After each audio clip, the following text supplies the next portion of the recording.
내 부모를 공경하라는 주제로 말씀을 나누겠습니다. 여러분, 옛날에 시어머니와 며느리 사이가 아주 많이 좋지 않은 가정이 있었습니다. 그러다 보니 그 사이에 껴있는 아들이 얼마나 힘들었겠습니까? 어머니 편을 들 수도 없고, 그렇다고 아내 편을 들 수도 없으니 중간에서 양쪽에서 맨날 구박받으며 이 못난 아들아, 당신은 내 편도 안 들어, 이러면서 중간에서 마음고생이 심했습니다. 그런 어느 날 그 남편이 궁리를 내요. 어떻게 하면 엄마랑 어머니와 아내가 좋아질까? 고심 끝에 주변에 들은 얘기를 아내에게 넌지시 지나가는 말처럼 이렇게 합니다. 여보, 누가 그러는데 밤을 삶아서 껍질을 싹 벗기고 꿀에 담가서 맛나게 해서 그걸 아침 저녁으로 먹으면 얼마 있다가 위가 퉁퉁 부어서 위병이 나서 죽는데 참 웃긴 일 아니야? 그 맛있는 걸 먹는데 왜 죽을까? 이러고 지나가는 말로 흘려버립니다. 그런데 그 말을 들은 아내는 꾀자를 부릅니다. 이렇게 좋은 방법이. 그리고 당장 시장에 가서 밤을 한 마리나 사옵니다. 그리고 사온 밤을 그 다음 날부터 아침 저녁으로 정성껏 삶아서 어머니 먹을 만큼만 정성껏 삶아서 꿀에 저며서 밥 먹고 나면 어머니에게, 시어머니에게 그것을 드려요. 그러니 얼마나 맛있습니까, 여러분? 밤 그냥 먹어도 맛있는데 그걸 누가 까줘요. 껍질만 까줘도 할렐루야인데 그걸 또 꿀에다가 담궈주니 얼마나 맛있겠습니까? 그 어머니가 기쁜 마음으로 얘가 약 먹었나? 얘가 어디 아픈가? 이런 마음으로 넙죽넙죽 받아 먹어요. 그렇게 하루가 가고 일주일이 가고 한 달이 갑니다. 그렇게 시간이 지나자 이 어머니 마음속에 조금 미안한 마음이 들어요. 얘가 그래도 나를 생각했구나. 지금까지 표현 못했구나. 근데 내가 너무 모질게 했구나. 이제 내가 조금 도와주자. 그래서 며느리에게 싫은 소리도 들으려고 노력하고, 또 손주도 이 며느리가 미우니 손주가 이쁘겠습니까? 그러니까 손주도 안 봐줬는데 이제는 손주도 돌봐주기 시작해요. 그리고 시간이 나면 며느리가 바쁠 때 집안 청소도 하고 물도 길어다 놓고 반찬도 만들어 놓고 이렇게 합니다. 그리고 더 나아가서 예전엔 친구들이나 동네 사람들 볼 때마다 며느리 욕만 했는데 어디서 저런 게 들어갔고 속색이고 이렇게 욕만 했는데 이제는 사람들 만날 때마다 우리 며느리가 얼마나 나한테 잘하는지, 이렇게 착한 며느리가 없어. 아주 복덩이가 들어왔어. 알고 보니까 아주 복덩이야. 이렇게 말을 하고 다닙니다. 그러자 그 어머니의 180도 변한 태도를 본 이 동네 사람들이 그 며느리에게, 그 여인에게, 그 여자에게 말합니다. 아니 도대체 어떻게 해드렸기에 어머니가 저렇게 바뀔 수 있어? 볼 때마다 당신 욕했는데 이제는 당신 칭찬만 해. 도대체 비결이 뭐야? 나도 좀 알려줘. 나도 좀 시어머니랑 좋아지게 묻습니다. 한두 번 들으면 괜찮겠지만 볼 때마다 사람들이 궁금해서 물어보니 이 며느리는 양심의 가책을 느낍니다. 나는 어머니에게 잘해드리려는 게 아닌데 빨리 저 세상 보내서 빨리 고된 시집살이 끝내려고 한 건데 너무나 가슴이 아프구나. 그렇게 양심의 가책을 느껴요. 그러다 남편에게 울며 얘기합니다. 여보, 내가 정말 나쁜 사람이야. 내가 무엇에 씌었는지 어머니를 빨리 죽게 하려고 당신이 지나가는 말로 한 그 말을 듣고 어머니에게 맨날 밥을 삶아줬네. 이제 어머니가 위가 퉁퉁 부었을 텐데, 이제 죽을 날이 얼마 안 남았을 텐데 이대로 돌아가시면 내가 너무 어떡해. 내가 정말 나쁜 사람이 되니까 여보 어떻게 하면 좋을까요? 라고 말해요. 그러나 남편은 그때 사실을 얘기하면 안 되잖아요. 더 클라이막스로 가기 위하여 아내에게 오히려 큰 소리를 칩니다. 아니 이렇게 나쁜 사람이 있어? 아니 어머니가 아무리 그래도 그렇지 어머니 빨리 죽으라고 그런 걸 해주는 사람이 어딨어? 당신 정말 이제 보니까 나쁜 사람이었구려. 그러자 그 아내는 닭똥 같은 눈물을 펑펑 흘리며 울기 시작합니다. 여보, 내가 정말 잘못했어. 어머니 내가 정말 잘못했어요. 라고 막 눈물을 흘리며 회개합니다. 그러다 남편이 그 아내에게 얘기해요. 여보, 당신이 너무 세상 물정 모르는구려. 꿀밥 먹는다고 죽은 사람이 어디 있겠소? 그러면 그게 지금까지 전해지겠소? 그거 먹으면 오히려 영양분이 많아서 어른들이 기력을 보충할 수 있고 입맛을 돋을 수 있고 그래서 그 꿀밤이고 좋은 거 아니겠소? 내가 당신이 너무 힘들어해서 한번 꾀를 부려봤어. 내가 고민하다가 당신과 어머니 사이를 어떻게 좋게 할까 하다가 당신이 잘하면 어머니도 바뀌겠지. 그리고 어머니 바뀌면 당신 마음도 쌓였던 그 아픔도 해결되겠지. 조금씩 풀어지겠지. 그러다 보면 당신과 어머니 사이가 좋아지겠지라고 내가 고민해서 이런 꾀를 부렸어. 당신을 속여서 정말 미안하오라고 합니다. 그러자 아내는 남편에게 화를 내기보다는 여보 고맙소.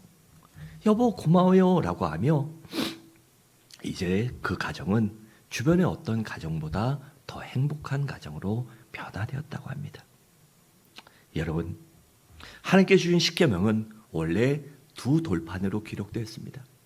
첫 번째 돌판은 뭐였죠? 이 네 계명은 하나님과 사람과의 관계를 다룹니다. 그리고 두 번째 계명이 6계명은 인간 사이의 관계를 다루고 있습니다. 그 인간 사람과의 관계에서 첫 번째 계명이 무엇이죠? 제5계명인 내 부모를 공경하라입니다. 여러분, 하나님께서 인간에게 주신 아담에게 주신 최초의 선물이 무엇이었죠? 바로 하와를 통하여 가정을 꾸리는 것이었습니다. 그런데 그 가정, 하나님이 주신 축복의 선물의 가장 이 가정의 기본이 무엇이죠? 바로 부부 관계와 부모와 자녀 관계입니다. 그리고 이 부부 관계와 부모와 자녀 관계 사이를 다룬 것을 윤리 도덕이라고 합니다. 그러니까 부부 간의 관계와 부모와 자녀와의 관계가 윤리 도덕의 근간이요 핵심인 것입니다. 그래서 이 가정의 범죄, 부모와 자식 간의 이 나쁜 일을 하면 어떤 범죄라고 그러죠? 폐륜하라고 하는 것이에요. 그리고 과거의 형법이나 지금의 형법도 이 폐륜적인 범죄에 대해서는 가장 이 흉악범, 악질범으로 보고 가장 죄질을 나쁘게 봅니다. 그러니까 이 가정이 윤리 도덕과 법의 가장 기본이 되는 것입니다. 그렇다면 여러분들은 하나님이 주신 이 가정 속에 부모님들을 얼마나 공경하고 계십니까? 여러분, 부모를 공경하는 것, 그것이 바로 하나님이 주신 첫 번째 계명이에요. 그런데 이 공경이란 말이 히브리어는 카벳인데 그 뜻은 무겁다라는 의미를 갖고 있습니다. 여러분, 그런데 그렇다면 이 무겁다라는 의미가 우리에게 무거운 짐, 우리를 괴롭게 하는 거, 등짐지고 힘들어 죽겠고 이렇게 만드는 걸까요? 아닙니다. 그런 의미로 무겁다가 아니라 이것은 그만큼 무겁게 삶의 무게를 두고 귀중하게 여기라는 뜻을, 그러한 의미를 갖고 있는 것입니다. 그렇다면 과연 우리들은 얼마나 부모님을 귀중히 여기고 계십니까? 첫째로, 우리가 부모님을 공경해야 할 이유는 무엇일까요? 먼저는 그것이 하나님의 명령이기 때문입니다. 여러분, 그리스도인이란 하나님의 백성이요 하나님의 자녀들입니다. 그렇다면 아버지 하나님의 말씀에 순종하고 따르고 그것을 지켜야 할 의무가 있는 것입니다. 그래서 에베소 6장 1절과 3절은 이렇게 말씀합니다. 자녀들아, 주 안에서 너희 부모에게 순종하라. 이것이 옳으니라. 내 아버지와 어머니를 공경하라. 이것은 약속 있는 첫 계명이니 이로써 내가 잘되고 땅에서 장수하리라고 했습니다. 여기 보면 부모님을 공경하는 것이 뭐라고 했죠? 약속 있는 첫 계명, 즉 하나님의 명령이라고 말씀합니다. 그래서 우리는 부모를 공경함으로 하나님의 명령에 순종해야 하는 것입니다. 또한 우리가 부모를 공경해야 하는 두 번째 이유는 바로 부모님은 하나님의 대리인이기 때문입니다. 여러분, 자녀들은요, 싫든 좋든 간에 부모의 형상과 모양을 따라 창조된 존재입니다. 그래서 저희 아이들 보면 어디 가든지 그래요. 목사님 아들은 어디 가도 찾을 수 있겠어요. 왜냐? 닮기 때문입니다. 닮기 때문이에요. 그런데 외모만 닮을까요? 아니에요. 부모의 성품도 닮고요. 생김새와 버릇도 닮고 습관도 닮습니다. 또한 혈액형도 닮고요. 심지어는 안 좋은 병도 닮아요. 그래서 병원에 가면 안 아플 땐 괜찮은데 아프면 가족력을 검사하잖아요. 부모님 중에, 아버님 중에, 어머님 중에, 외가족 중에, 친가 쪽에 있습니까? 없습니까? 없습니다라고 하면 이상하네 이럽니다. 근데 있습니다라고 하면 뭐라고 그러죠? 유전입니다. 편하죠. 유전입니다. 한마디면 끝나니까. 여러분, 그래서 우리는 부모님을 이렇게 닮았고 부모님의 모든 것을 물려받은 존재이기 때문에 부모는 보이지 않는 하나님의 대리인이며 축복권과 저주권까지 가지고 있습니다. 그래 우리는 부모를 공경해야 하는 것입니다. 또한 부모님은 나를 낳아주시고 길러주셨기 때문입니다. 여러분, 부모님이 없었다면 내가 이 땅에 존재할 수 있을까요? 존재할 수 없습니다. 우리가 싫든 좋든 아니면 내가 부모가 내 마음에 들든 안 들든 부모님 때문에 자녀들이 존재하기 때문입니다. 그리고 가진 고생을 하며 애지중지 키웠기 때문에 우리들이 죽지 않고 살아있을 수 있는 것입니다. 여러분, 짐승은 새끼를 낳으면 어떻습니까? 대다수 짐승들은요, 나면은요 바로 걷습니다. 그리고 저희도 개를 키우는데 얘가 얼마나 성격이 활발한지 막 나가면 막 돌아다니면서 막 다 막 풀도 뜯어 먹어요. 그런데 먹으면 죽는 건 안 뜯어 먹습니다. 먹어도 탈 안 나는 것만 뜯어 먹어요. 가르쳐줘서일까요? 본능이죠. 그런데 사람은 어떻습니까? 사람은 2, 3년 동안 부모가 키워주지 않으면요, 적어도 우리 나이로 3살, 4살 되지 않으면 절대 혼자 살아갈 수가 없습니다. 가끔씩 뉴스에 보면 이 부모들이, 철없는 부모, 생각 없는 부모들이 아이들을 뭐 1주일, 2주일씩 혼자 방치한다거나 뭐 먹을 것도 안 주고 뭐 PC방 가고 했다가 아이들이 죽는 경우가 있잖아요. 만약에 짐승들처럼 움직일 수 있고 뭐라도 뜯어먹을 수 있다면 살 수 있지만 사람은 그럴 수 없기 때문에 부모가 키워야 하는 것이에요. 그래서 잘해줬든 못해줬든 간에 부모가 나를 키웠고 내 생명을 유지해줬기 때문에 우리가 생명을 유지할 수 있는 것입니다. 여러분, 자녀를 위한 부모의 희생과 헌신, 사랑을 무엇으로 표현할 수 있겠습니까? 그러니 우리가 어떻게 부모에게 효도하지 않겠습니까? 또한 부모님의 인생의 경륜과 지혜를 얻기 위해서입니다. 여러분, 인생의 경륜은 물질이나 뭐 세상의 재화로 살 수 있는 것이 아닙니다. 그리고 또 아무리 뛰어나고 똑똑한 사람이라고 해도 그것을 100% 흉내낸다는 것은요, 쉬운 일이 아니에요. 여러분도 경험해 보셨잖아요. 저도 아버지 따라서 어렸을 때 뭐 아버지 건물 짓는 데도 가보고 여러 군데 가봐서 대충 들어서 알아요. 대충은 아는데 제가 다른 교회 있을 때 건축하면서 이 수석 행정목사를 하면서 해보니까요, 이게 대충 하는 것과 하는 건요 천지 차이예요. 얼마나 애먹었는지 몰라요. 맨날 나가서 싫은 소리하고 맨날 도면 보고 맨날 사람들 물어보고 그러지 않으면요, 이게 해보니까요, 하지 않으면 얻을 수 없는 지혜들이 아주 많이 있습니다. 그런데 부모는 인생의 수많은 고비를 견디며 가정을 지켜왔고 또한 자녀들을 양육했기 때문에 그 삶에 있는 경륜과 지혜를 무시할 수 없는 것입니다. 그래서 잠언 16장 31절은 이렇게 말씀합니다. 백발은 영화의 면류가 아니라 공의로운 길에서 얻으리라 라고 했습니다.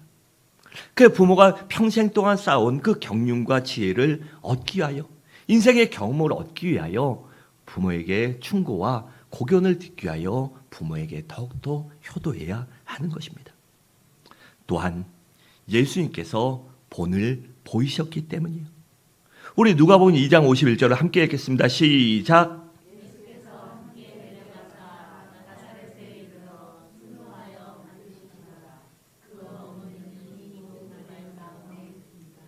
아멘. 그러니까 예수님께서 어떠셨다고요? 어려서부터 부모님 말씀에 잘 순종하셨고 심지어는요 어떠셨죠? 십자가에 달려 모진 고통, 그때 내가 죽겠는데 누구 생각이 나겠습니까?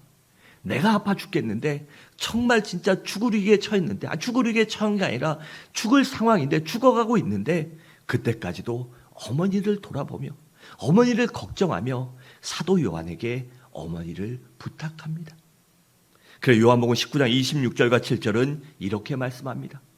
예수께서 자기의 어머니와 사랑하는 제자 곁에 서 있는 것을 보시고 자기 어머니께 말씀하시되 여자여 보소서 아들이니이다 하시고 또 그 제자에게 이르시되 보라 내 어머니라 하신대 그때부터 그 제자가 자기 집에 모시니라고 했습니다. 여러분, 우리가 예수님을 나의 주 나의 하나님으로 모시고 산다면, 나의 심판주로 모시고 산다면 당연히 예수님의 모습을, 예수님의 삶을, 예수님의 신앙과 인격을 닮아야 하지 않겠습니까? 예수님도 어머니에게 죽기까지 자기가 죽으면서도 어머니를 걱정하고 공경했기 때문에 우리도 부모를 공경해야 하는 것입니다. 또한 믿음의 선진들이 본을 보여주었기 때문입니다. 여러분, 이삭은 어땠습니까? 아버지 아브라함이 모리아산에서 자기를 제물로 제사 드리러 간다고 그래요. 근데 아무리 가도 양이 없으니까, 제사 드릴 제물이 없으니까 이삭이 아버지 아브라함에게 이렇게 물어요. 아버지, 그런데 제사 드릴 짐승은 어디 있습니까? 그랬더니 아브라함이 뭐라고 그러죠? 하나님께서 준비해 놓으셨다. 그리고 산 꼭대기까지 가서 제단을 수축하는데도, 돌을 쌓는데도 짐승이 보이지 않아요. 그렇다면 그 젊은 혈기에 아버지를 어떻게 했어요? 힘으로 못 이기겠습니까? 당연히 이기죠. 아버지 미친 거 아니야? 이럴 수도 있습니다, 세상말로. 그런데 이삭은 전혀 그러지 않습니다. 이것이 아버지의 뜻이고 하나님의 뜻이라면 내가 죽겠습니다 라고 합니다. 여러분, 이삭은 그렇게 죽기까지 부모에게 순종했습니다. 또 요셉 역시 아버지인 야곱에게 극진히 효도하였습니다. 그가 애굽의 총리가 되고 모든 가족들이 양식 때문에 양식을 구하러 오자 아버지를 모셔오게 하고 아버지를 평생 동안 극진히 섬겼습니다. 여러분, 믿음의 선지들이 이렇게 효도했다면 우리들도 당연히 부모에게 효도함으로 우리의 후진들에게 효도의 본을 보여야 하지 않겠습니까? 또한 우리를 부모님을 공경해야 할 7번째 이유는 부모님께 순종하는 것을 통해 권위에 순종하는 것을 배울 수 있기 때문입니다.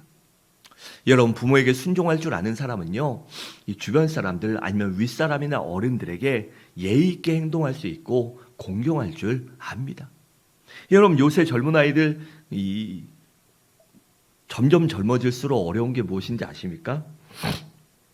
정말 힘들어요. 왜냐하면 부모들이 아이들을 막 너무 떠받들고 살다 보니까 버릇이 없어요, 나이 먹어도. 그래서 제가 많을 때는 선임 목사, 수석 목사 하면서 부목사님들, 전사님들 한 30명까지 밑에 이렇게 관리를 해봤었는데 나이 어린 전도사일수록 정말 힘들어요. 정말 말 안 들어요. 항상 그래요. 왜요? 이것 좀 하자. 왜요? 이것 좀 하자. 왜요? 왜요? 왜요? 내일 아닌데 왜요? 이렇게 얘기를 해요. 교회 일이잖아. 그리고 하나님 일이잖아. 너 하나님이 우리에게 죽기까지 순종한다고 하나님의 사명자로 여기 왔는데 그 내 일 아니고 네 부서 일 아니고 네가 하는 일 아니라고 안 해? 말이 되냐? 아니요. 난 그거 하려고 온 게 아니에요. 이래요. 얼마나 어이없는 친구들이 많은지 몰라요. 그런데 이 세상에 나가면 더 하겠죠. 여러분, 그런데 왜 그럴까요? 부모가 그냥 마음대로 해도요, 내버려 뒀기 때문이에요. 그래서 우리는 부모에게 순종하는 것을 자녀에게 가르쳐야 합니다. 그래서 부모에게 순종하고 때로는 이해가 안 될지라도 순종하는 것을 가르치고 우리가 행해야 우리가 부모 또한 세상에 나가서도 권위에 순종할 수 있고 윗사람에게 순종할 수 있고 그래야 직장생활에서 사회생활에서 승리할 수 있기 때문입니다. 그래서 로마서 13장 1절은 이렇게 말씀합니다. 각 사람은 위에 있는 권세들에게 복종하라. 권세는 하나님께로부터 나지 않음이 없나니 모든 권세는 다 하나님께서 정하신 바라라고 했습니다. 그래서 주님께서도 바리새인들이 공격하기 위해 세금을 내냐 마냐라고 물었을 때 하나님의 것은 하나님께로 뭐죠? 왕의 것은 바로 그 왕의 것은 왕에게로 가고 이렇게 분명히 순종하라고 말씀하신 것입니다. 또한 주님을 기쁘시게 해드리는 것이기 때문에 우리가 부모님께 순종해야 합니다. 여러분, 신앙이란 한마디로 요약하면 무엇이죠? 바로 하나님을 기쁘시게 해드리는 것입니다. 그래서 히브리서 11장 6절에 이렇게 말씀합니다. 믿음이 없이는 하나님을 기쁘시게 하지 못하나니 하나님께 나아가는 자는 반드시 그가 계신 것과 또한 그가 자기를 찾는 자들에게 무엇을 해요? 상 주시는 이심을 믿어야 할지니라 라고 했습니다. 그것을 반드시 믿으라고 했어요. 그런데 믿는 것은 무엇입니까? 믿으면 따르고 순종해야 합니다. 또한 골로새 3장 20절은 이렇게 말씀합니다. 자녀들아, 모든 일에 부모에게 순종하라. 이는 주 안에서 기쁘게 하는 것이니라 라고 했습니다. 그러니까 우리가 부모에게 순종하는 것, 그것이 하나님의 말씀이고 하나님의 말씀에 순종하고 부모에게 순종하는 것이 주님 안에서 기쁨이 되고 하나님을 기쁘시게 해드리는 것이기에 우리가 부모에게 순종해야 하고 공경해야 하는 것입니다.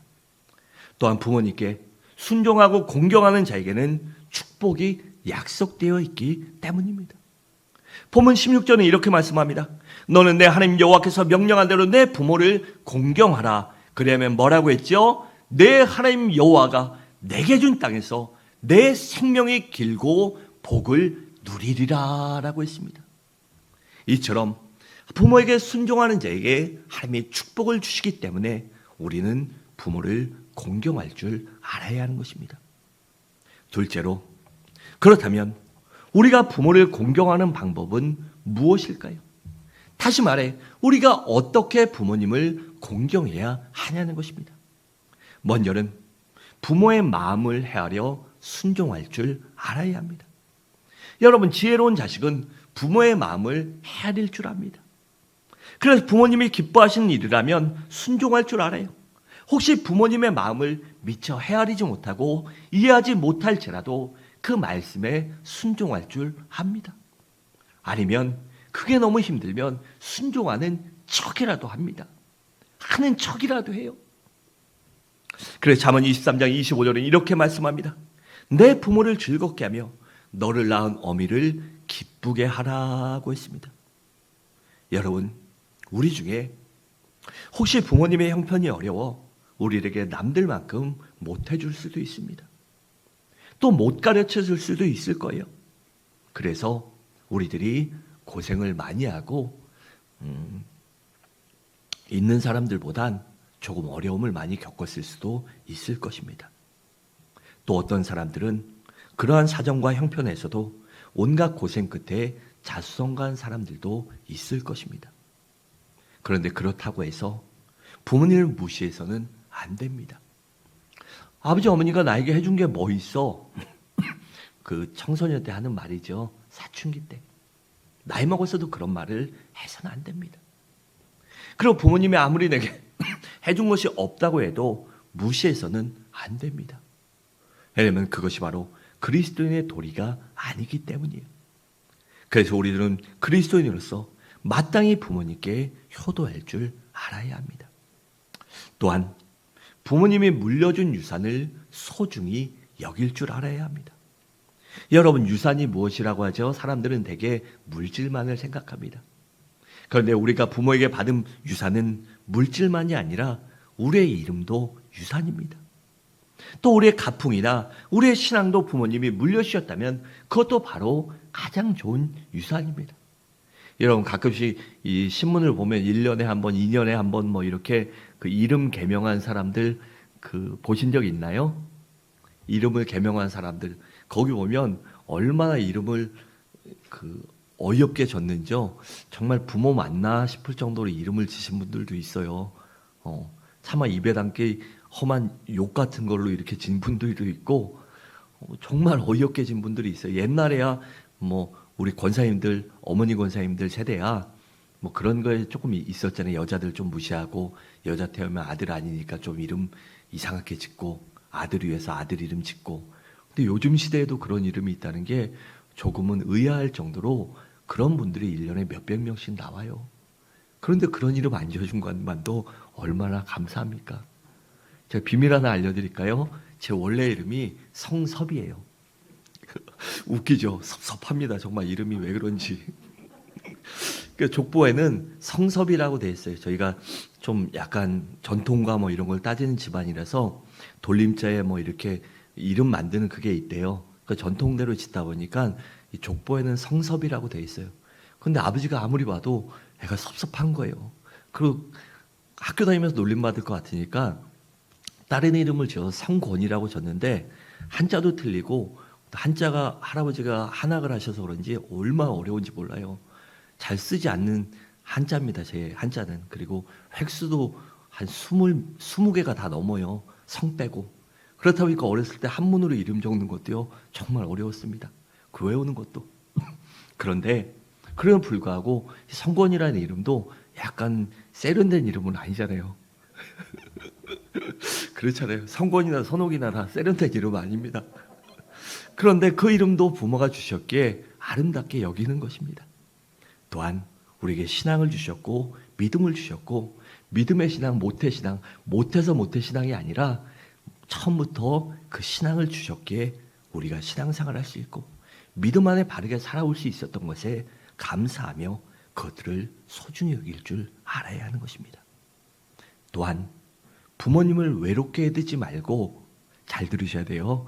용돈도 드릴 줄 알아야 합니다.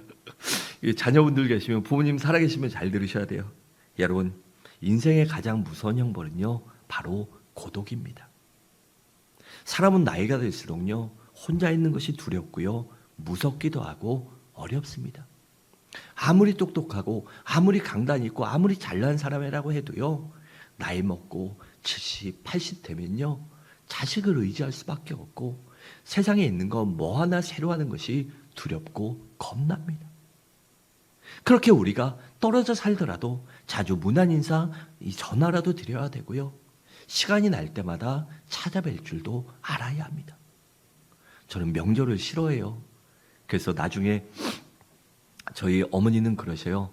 아버지만 돌아가시면 명절 때 혼자 어디 가버린다. 명절 때 니네끼리 보내라.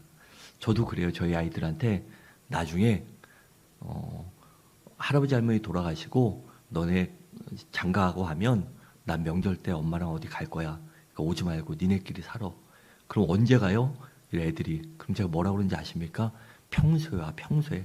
꼭 안 하던 것들이 그럴 때 한다고 하고 꼭 효도도 안 하고 평생 전화 한 번 안 하고 생신도 안 차려는 인간들이 꼭 명절에는 목숨 걸고 와서 제사 지내야 된다고 그러고 아빠는 그거 아주 질려버렸어. 그래서 그런 거 하지 마. 그래요. 그러면 얼마나 자주 가요? 한 달에 한 번 와야지. 이래요. 놀러 가지 말고 한 달에 한 번 와서 밥이라도 먹고 가. 이래요. 여러분, 자주 찾아뵙고 자주 함께하는 것, 그것이 바로 효도입니다. 또한 나이가 들수록요, 필요한 것이 바로 물질입니다. 왜냐하면 돈이 있어야 마음도 든다고 힘이 나고 어디를 가든지 기죽지 않을 수 있기 때문입니다. 저희 어머니도 목회자다 보니까 뭐 물질적인 것은 넘으셨잖아요. 그런데 가끔씩 그 친구분들 만나고 모임에서 어디 가고 시골로 가셨는데 또 마을에 관해서 여행 가고 하면 그 성공한 아들들이 밥도 사고 뭐 경비도 되고 뭐 이런 거 부럽잖아요. 사람이니까. 근데 또 미리 연락하면 제가 부담 가지니까 연락을 안 하셔요. 그러니까 가끔씩 타이밍이 딱 맞아서 제가 전화 드렸는데 시끌벅적해요. 그래서 어머니 어디에요? 뭐 어디야? 밖이야? 이러면 혹시 친구분들이랑 어디 놀러 가셨어요? 어디 좋은 데 가셨어? 나도 좀 알려줘. 이러면 어머니가 어디 왔어? 누구누구랑 왔어? 이러면 그런 이제 자랑을 하죠. 누구 아들이 뭐 했다. 그러면 제가 어머니한테 그래요. 어머니 제가 많이 못 보내드리고 한 15만 원, 20만 원 좀 여유 있을 때 한 25만 원 보내드릴 테니까 이거 보내드릴 테니까 밥은 안 돼도 커피라도 사드세요. 음료수나 간식사도 하세요. 라고 하면 어머니가 얼마나 기뻐하시는지 몰라요. 그 자리에서 야 우리 아들이 뭐 보내준대 맛있는 거 먹으러 가자 바로 이러세요. 제가 들릴 정도로. 그러니 안 보내드릴 수가 없는 거죠. 여러분 그렇잖아요. 그리고 내가 조금 힘들어도 그 보내드리면 얼마나 기뻐하시는지 몰라요. 그런데 보내주면 끝날까요? 부모님이 여유가 있으면 뭐 저희 자식들한테 저희한테 더 오죠. 반찬도 해주시고 뭐도 사주시고. 여러분 우리는 그래서 부모님에게 할 수만 있다면 자주 찾아뵙고 용돈도 넉넉히 드리시기 바랍니다. 또한 왜 아멘이 없으세요? 하여튼 물질 문제만 나오면 힘들어요.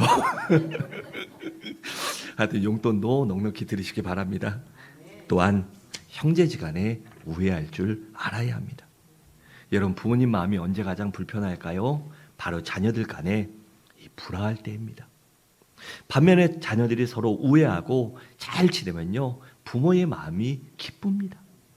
그러니까 형제지간에 우애하고 화목하게 지내는 것이 곧 효도인 것입니다.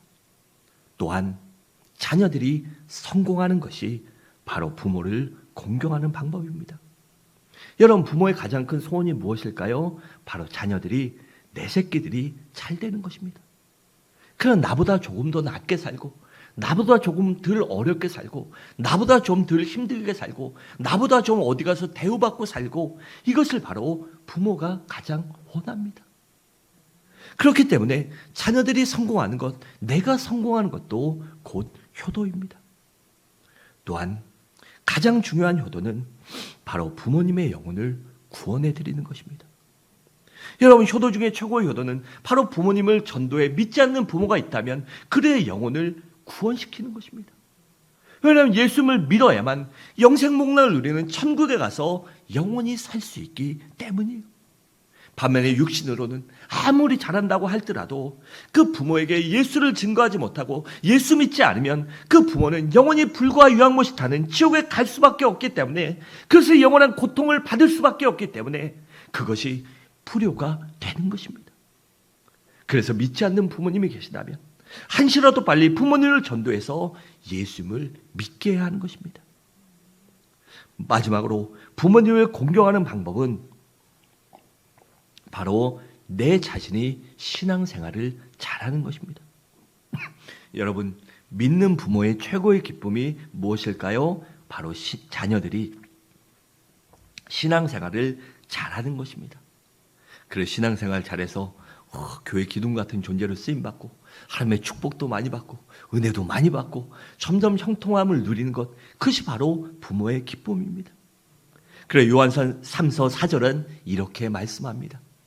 내가 내 자녀들이 진리 안에서 행한담을 듣는 것보다 더 기쁜 일이 없도다라고 했습니다.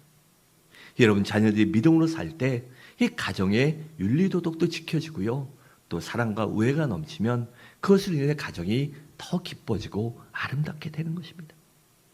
그러니까 우리가 신앙생활 잘하는 것, 믿음으로 사는 것이 바로 부모에게 효도하는 것입니다. 마지막으로, 그렇다면 이렇게 부모님을 공경한 사람들은 어떤 복을 누릴까요?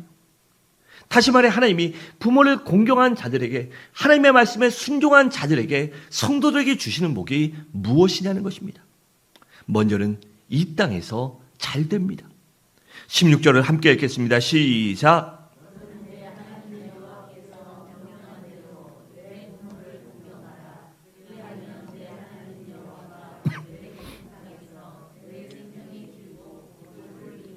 아멘. 또한 에베소 6장 3절은 이렇게 말씀합니다. 이로써 내가 잘되고 땅에서 장수하리라고 했습니다. 그러니까 우리의 앞길을 평탄케 해주시고 형통케 해주시겠다는 것이에요. 그리고 사람들에게 칭찬도 받고 그들과 좋은 관계, 아름다운 관계를 유지하며 존귀함을 받는 사람으로 만들어 주시겠다는 것입니다. 또한 장수의 복도 주십니다. 그러니까 먼저는 내 자신이 건강하게 오랫동안 살 수 있도록 해 주시겠다는 것이에요. 더 나아가 자손의 혈통이 끊어지지 않게 해주시며 또한 자손들이 잘 돼서 효도받게 해주시겠다는 그러한 약속의 말씀인 것입니다. 그러니 효도보다 더 큰 복이 어디 있겠습니까? 사랑하는 성도 여러분, 말씀을 마치겠습니다. 우리 모두 부모님께 효도하시기 바랍니다. 그것이 바로 나와 내 자손이 잘 되는 첫 계명을 잊지 않음으로 인하여 우리가 하나님의 말씀에 순종하고 부모에게 공경함으로 인하여 나는 점점 더 나아지는 믿음의 가정, 아름다운 믿음의 명문 가정을 이루어가는 우리 서부중앙의 모든 성도님들 되시기를 주님의 이름으로 간절히 축원합니다.